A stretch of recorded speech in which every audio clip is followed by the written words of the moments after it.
ঝাল কুলি পিঠা বানানোর জন্য আমি নিয়েছি আধা গ্লাস জল,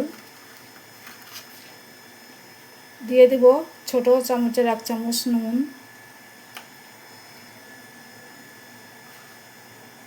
দিয়ে দিব হালকা করে একটু হলুদ গুঁড়া কালারের জন্য।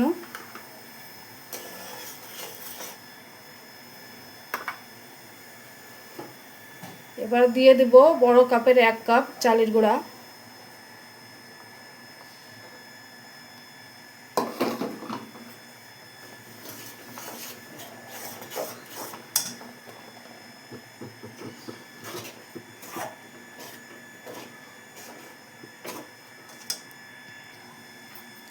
এই মাপের এই গলা গ্লাস জল দিয়েছি আমি এর ভিতরে। আর বড় কাপের 1 কাপ চালের গুঁড়া। আমার আটাটা হয়ে গেছে, একটু ঢেকে রাখবো 5 মিনিটের জন্য।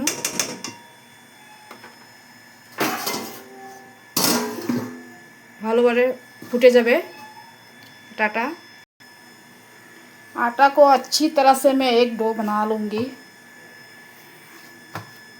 देखिए कितना सुंदर, हल्का हल्दी डालना है, ज़्यादा डालेंगे ना तो ज़्यादा कलर आ जाता है।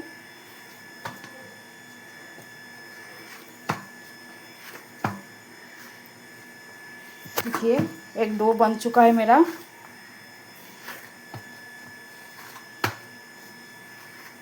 अब इसको रख दूंगी मैं।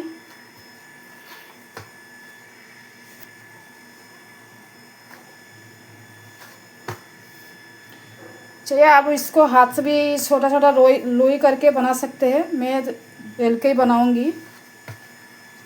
देखिए कैसा बनाता है मैं।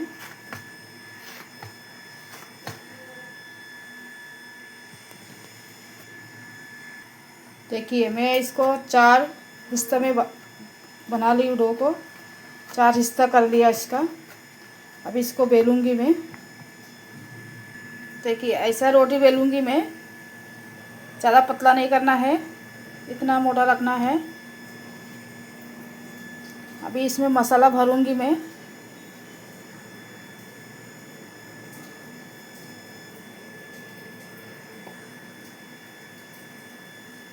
फिर इसको रोल करूंगी।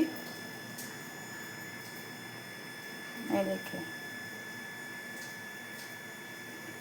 हल्का हाथों से दबाना है इसको।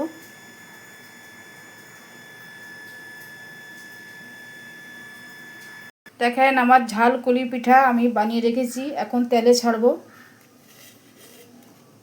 দেখেন কি সুন্দর লাগছে ঝাল কুলি পিঠা। তেলটা গরম হয়ে গেছে, এর ভিতরে ছাড়বো এখন। হালকা ডিপ ফ্রাই করব। দেখেন বন্ধুরা আমার ঝাল কুলি পিঠে বানানো রেডি হয়ে গেছে। এখন উলট পালট করে এটাকে ভাজবো হালকা করে, দেখে শুনে ভাজবে না তো ভেঙে যাবে। এই ঝাল কুলি পিঠা আমার রেডি হয়ে গেছে, দেখেন কি সুন্দর লাগছে। এখন বন্ধুরা ভালো করে ভেজে নিয়েছি, এখন আমি উঠিয়ে নিব।